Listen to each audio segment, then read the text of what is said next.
Greetings, fellow Americans. Welcome to Fireside Chats, State of Our Nation. I am your host, Susanna Tanner, candidate for Congress 2026 and President 2028.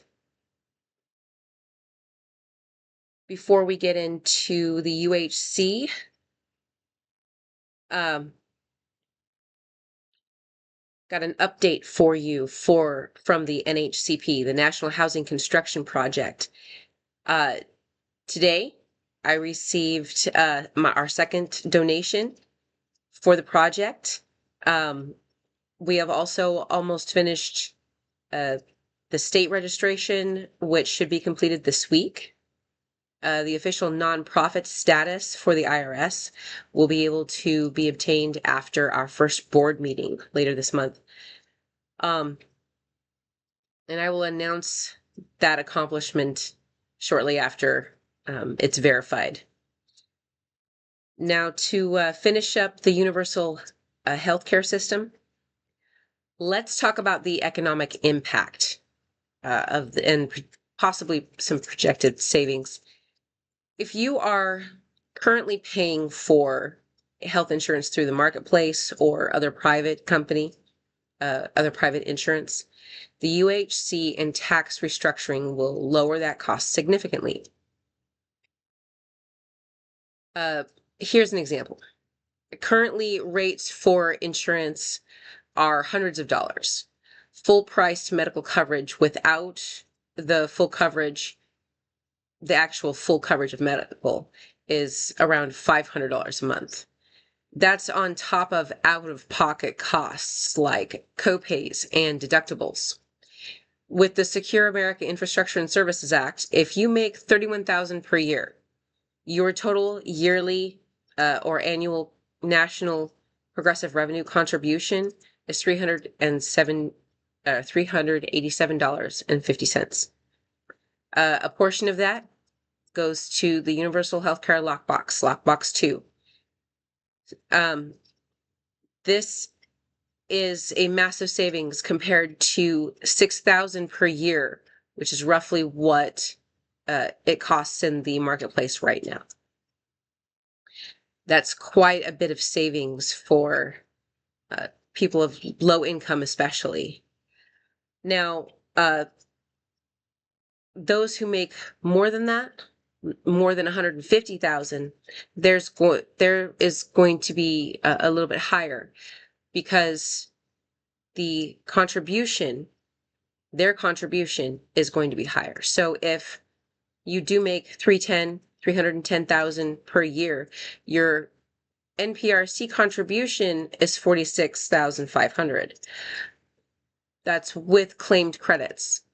So the most you're going to be paying for your health insurance is going to be a bit more. It'll be around 12,000 per year.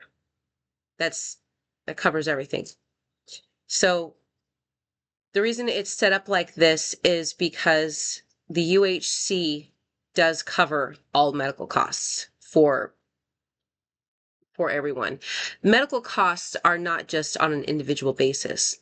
The medical costs go to paying hospitals for wages and materials and such like that. Everything that you would need to be able to receive the best healthcare that you could receive.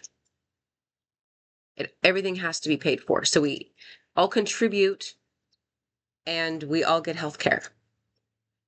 But private insurers are still welcome to continue business with those who do not wish to opt in to the UHC. The UHC is not health maintenance. It's actually health care. And it's time for a healthier America. We also save by leveraging the national purchasing power of single-payer system to secure substantially lower prices for prescription drugs. And we know that prescription drugs can be outrageous. These are some very important things to consider whenever we're talking about universal health care. We need to be able to lower those costs so that we're saving not only the taxpayer or the contributor, but the business that uses it, the hospital or the ambulance service.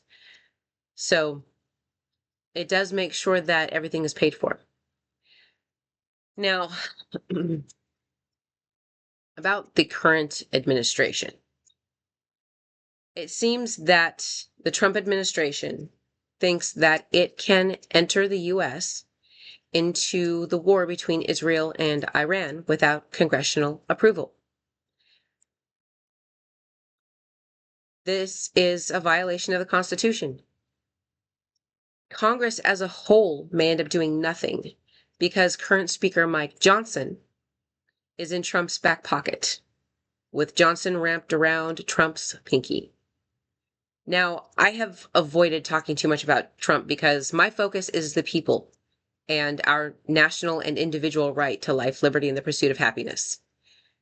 As I wrap up the National Integrity Initiative portion of this podcast, you'll start hearing me talk more about the goings-on in our government and how they should be handled.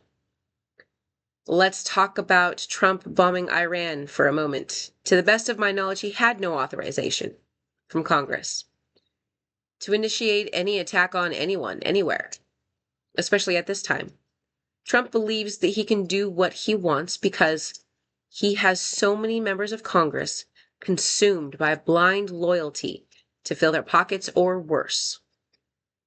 This is a clear cult of personality within our government, and it has perverted and or abandoned the Constitution in favor of the evils of a corrupt few.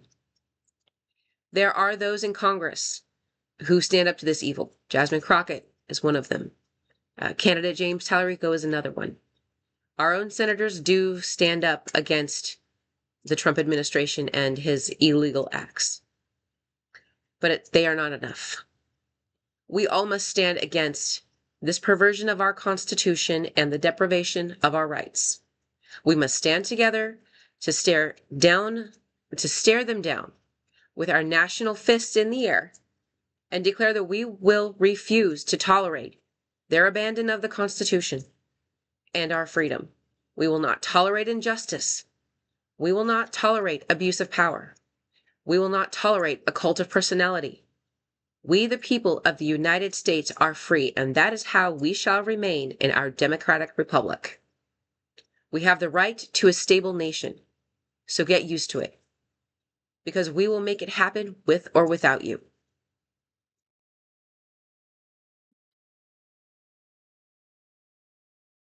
Are the people of the United States fed up with our government violating our Constitution? Please join me at the No Kings protest on March 28th in Vancouver, Washington from 12 to 2 p.m. That is all I have today. Thank you for your time, and may our path lead to peace and prosperity.